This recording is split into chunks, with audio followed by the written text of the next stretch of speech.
जय हिंद दोस्तों, welcome back my channel friend. आज हम देखने वाले हैं 6 अप्रैल के करंट अफेयर्स, जो आपके एग्जाम पॉइंट ऑफ व्यू से वेरी वेरी इंपॉर्टेंट रहेंगे। तो चलिए स्टार्ट करते हैं 6 अप्रैल के करंट अफेयर्स।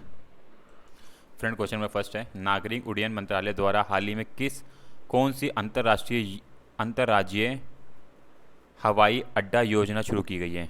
तो फ्रेंड, कौन सी है? तो ऑप्शन बी, अंतर्राष्ट्रीय हवाई संपर्क योजना। ठीक है ना। इसमें बेसिकली क्या रखा गया है कि इनका मेन जो उद्देश्य है ना, जो भारत के कुछ राज्यों से चुनिंदा अंतर्राज्यीय गंतव्य को के साथ हवाई संपर्क बढ़ाना है, ताकि सामाजिक आर्थिक विकास को बढ़ावा, मतलब बेसिकली किस तरीके से हम मैक्सिमम चीज़ों को जोड़ सकें, चाहे वो ट्रेन हो, चाहे वो हवाई यात्रा के थ्रू हो। चीज़ों को जितनी ज़्यादा हम जोड़ पाएंगे तो उतना ही ज़्यादा आर्थिक और सामाजिक विकास बढ़ सकता है। ठीक है। तो उसमें उपहार लक्ष्य में ये अंतर्राष्ट्रीय हवाई संपर्क योजना चालू की गई है। ठीक है फ्रेंड। तो याद रखना, कुछ ऐसे चुनिंदा राज्य थे, मणिपुर हो गया, असम, त्रिपुरा, जैसे राज्यों को बड़े बड़े जैसे कि ये अंतर्राष्ट्रीय हो गया, बैंकॉक, ढाका, युगांग, काठमांडू, इन जैसे सब इन बड़े बड़े अंतर्राष्ट्रीय हवाई अड्डों से जोड़ के नई सप्लाई चेन को बढ़ावा देना है। ठीक है ना। और ये सरकार मुख्य रूप से इन राज्यों पे कुछ ज़्यादा ही फोकस है, ताकि हम अपने नॉर्थ ईस्ट राज्य को भी ज़्यादा से ज़्यादा विकसित कर सकें। ठीक है। क्या मानके होते हैं, किस मापदंड को रखा जाता है हवाई अड्डे, अंतर्राष्ट्रीय हवाई अड्डों के लिए, तो यहाँ पे कुछ चीज़ें लिखी गई हैं आपके लिए। ठीक है फ्रेंड्स। अगर हम बात करें फ्रेंड उत्तर पूर्वी राज्यों की, उत्तर पूर्वी राज्यों की देख सकते हो, तो दो वर्तमान में ऐसे हवाई अड्डे जो उत्तर पूर्वी राज्यों में अभी आएंगे, इम्फाल में हो गए, गुवाहाटी में हो गए, जो मुख्य रूप से दो अंतर्राष्ट्रीय हवाई अड्डे हैं। तो किस तरीके से और मैक्सिमम उत्तर पूर्वी राज्यों को हम हवाई अड्डे से जोड़ सकते हैं इंटरनेशनल, तो उसके लिए कार्य कर रहे हैं। ठीक है फ्रेंड्स, इंपॉर्टेंट है, चीज़ें याद रखना है आपको। फ्रेंड, क्वेश्चन नंबर सेकंड है, ब्रॉडकास्ट सेवा पोर्टल किस मंत्रालय द्वारा लॉन्च किया गया फ्रेंड? तो फ्रेंड, किस मंत्रालय द्वारा ये लॉन्च किया गया? ऑप्शन ए राइट आंसर रहेगा। ठीक है।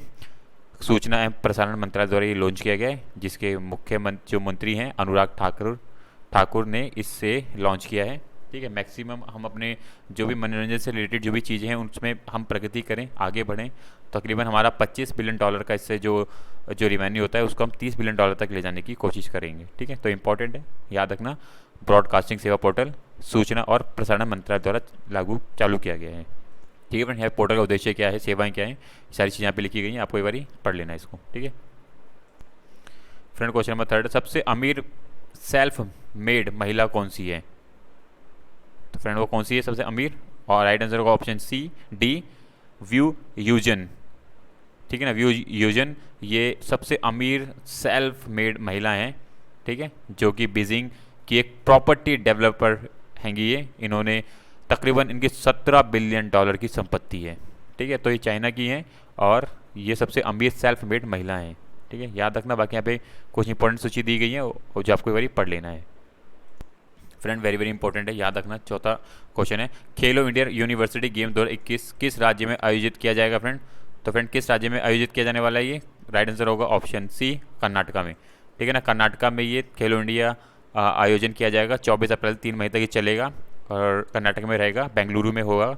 ठीक है। तो इंपॉर्टेंट है, याद रखना, क्योंकि कोविड-19 के कारण इसको स्थगित कर दिया गया था, तो फाइनली कर्नाटक में इसका आयोजन किया जाने वाला है। ठीक है। सबसे इंपॉर्टेंट और आप देख सकते हो 9 पॉइंट, तकरीबन 4500 एथलेटिक इस खेल में भाग लेते हैं। तो वेरी वेरी इंपॉर्टेंट है, याद रखना। ठीक है। अगर फ्रेंड शुभंकर पूछ ले खेलो इंडिया का क्या है, तो इस बार का जो रखा है वीरा, एक हाथी। ठीक है। तो इस बार का वीरा इसका शुभंकर रखा गया खेलो इंडिया यूनिवर्सिटी के बारे में। यहाँ पे कुछ चीज़ें जोड़ी गई हैं फ्रेंड। क्वेश्चन नंबर 5 है, इंपॉर्टेंट है, सरकार ने विदेश व्यापार नीति 2015-2020 का विस्तार कितने समय के लिए बढ़ा दिया है? तो फ्रेंड, राइट आंसर होगा ऑप्शन बी, 6 महीने के लिए। ठीक है ना। 6 महीने के लिए इसको बढ़ा दिया गया है। और इम्पोर्टेंट होता है क्योंकि जब तक आपकी ये व्यापार नीति निर्यात अगर अच्छा नहीं होगा, आपकी पॉलिसीज अच्छी नहीं होगी, तो आप अपने माल को ज़्यादा ज़्यादा एक्सपोर्ट नहीं कर पाओगे।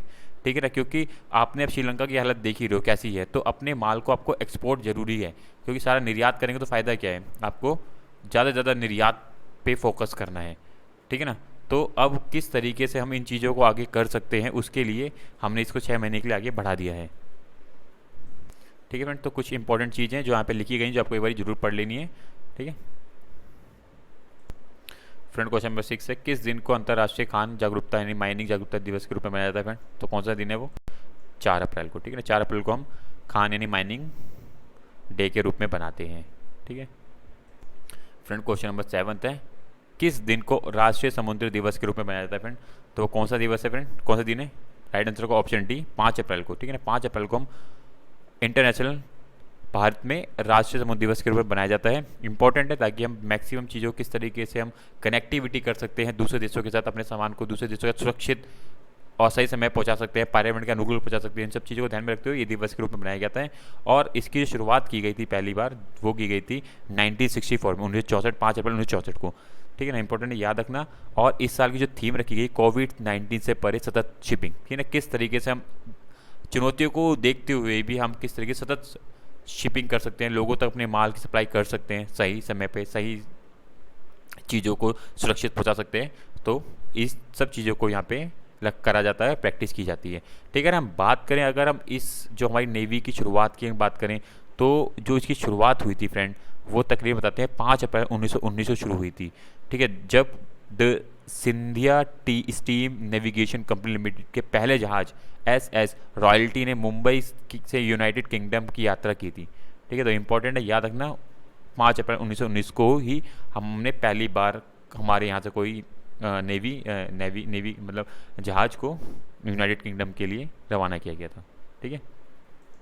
Friend very very important question, ठीक है ना। ये 110% आपके एग्जाम में आने के पूरे चांस रहेंगे। 3 अप्रैल 2022 को आयोजित ICC महिला क्रिकेट विश्व कप 2022 किस टीम ने जीता है फ्रेंड? आपको दिख रहा होगा जैसे कि, तो ऑस्ट्रेलिया इस बार, ठीक है। तकरीबन 7वीं बार ऑस्ट्रेलिया ने ICC महिला विश्व कप जीता है, जिसमें इंग्लैंड को उन्होंने 71 रन से हराते हुए ये फाइनल जीता है, ठीक है। तो याद रखना इंपॉर्टेंट है। तो इस बार का महिला का ICC विश्व कप ऑस्ट्रेलिया ने जीत लिया है, ठीक है फ्रेंड्स। फ्रेंड क्वेश्चन नंबर 9 है, भारत का कौन सा राज्य 83वीं बार राष्ट्रीय टेबल टेनिस चैंपियनशिप का आयोजन करेगा 2022 का? तो कौन सा राज्य बनने वाला है वो है right answer option B Meghalaya, ठीक है ना। मेघालय इस टूर्नामेंट को आयोजन करेगा 18 से 25 अप्रैल के बीच में, ठीक है, जिसमें ये टेबल टेनिस आयोजित किया जाएगा इनके राज्य में, ठीक है ना, शिलोंग के अंदर, ठीक है। तो इंपॉर्टेंट है, याद रखना कहाँ पे होने वाला है, मेघालय के शिलोंग में। तकरीबन 450 खिलाड़ी इसमें भाग लेने वाले हैं। फ्रेंड क्वेश्चन नंबर 10 है, किस मंत्री ने 3 अप्रैल 2022 को 6 नई और दुर्लभ संदर्भ सामग्री लॉन्च की है? वेरी वेरी इंपॉर्टेंट फ्रेंड, किसने की है ये? ऑप्शन ए अनुराग सिंह ठाकरे, ठीक है। इन्होंने अभी हाल ही में 6 दुर्लभ संदर्भ सामग्री का लॉन्च शुभारंभ किया है, जो बहुत ही इंपॉर्टेंट है, क्योंकि भारत जैसे जो क्या करते स्वयं कनाडा और ऑस्ट्रेलिया से इस सामग्री को आयात करते थे, अब इस की खोज के बाद अब भारत खुद में आत्मनिर्भर बन सकता है और इस तरीके की सामग्री को खुद निर्यात भी कर सकता है, ठीक है ना। जो ड्रॉपिंग निरोधक विज्ञान और क्षेत्रों में प्रधानमंत्री के दृष्टिकोण से बहुत इंपॉर्टेंट, मतलब जैसे कि जो ड्रॉपिंग चीज़ों के लिए इसका बहुत ज़्यादा उपयोग होता है, तो अब भारत खुद इसको प्रोड्यूस कर पाएगा और निर्यात कर पाएगा दूसरे देशों के लिए। तो 6 ऐसी नई संदर्भ सामग्री का अनावरण या लॉन्च किया गया है, ठीक है ना फ्रेंड। तो इंपॉर्टेंट है, याद रखना। और बताते हैं कि उन्हें national institute of pharmaceutical education and research Guwahati के साथ नेशनल ड्रॉपिंग टेस्टिंग लेबोरेटरी द्वारा विकसित किया गया, ठीक है ना। तो हमारे नॉर्थ ईस्ट के अंदर बहुत ज़्यादा ही पोटेंशियल है, सही है। सही टाइम पे उन चीज़ों का पता लगाना और उनको निकाल लेना वेरी वेरी इंपॉर्टेंट है। तो इस तरह की कार्य आप ज़्यादातर हम देख सकते हैं नॉर्थ ईस्ट जैसे क्षेत्रों से अब काफ़ी चीज़ें हमें देखने को मिल रही हैं। तो वहीं से ही कि ये चीज़ निकल के आ रही है, वहीं से ये न्यूज़ निकल के आ रही है, ठीक है फ्रेंड्स। ठीक है, 2 से 3 चरण व्रत में फ्रेंड बताइए किस किस तरह क्या क्या चीज़ें रहेंगी, किस तरीके से चीज़ों को कैरी किया जाएगा। तो यहाँ पर पूरी जानकारी लिखी गई है, ठीक है। तो आपको एक बार पढ़ लेना है इसको और जो भी इंपॉर्टेंट हो आप उसको नोट डाउन कर लेना अपने लिए, ठीक है। तो फ्रेंड ये 10 क्वेश्चन थे जो आपके एग्जाम पॉइंट से वेरी वेरी इंपॉर्टेंट है। इस तरह की फ्रेंड वीडियो के लिए चैनल को सब्सक्राइब और बेल आइकन क्लिक करें ताकि आपको time to time current affairs मिलते रहें, ठीक है friend. So thank you for watching my video friend, thank you, bye bye, thank you friends.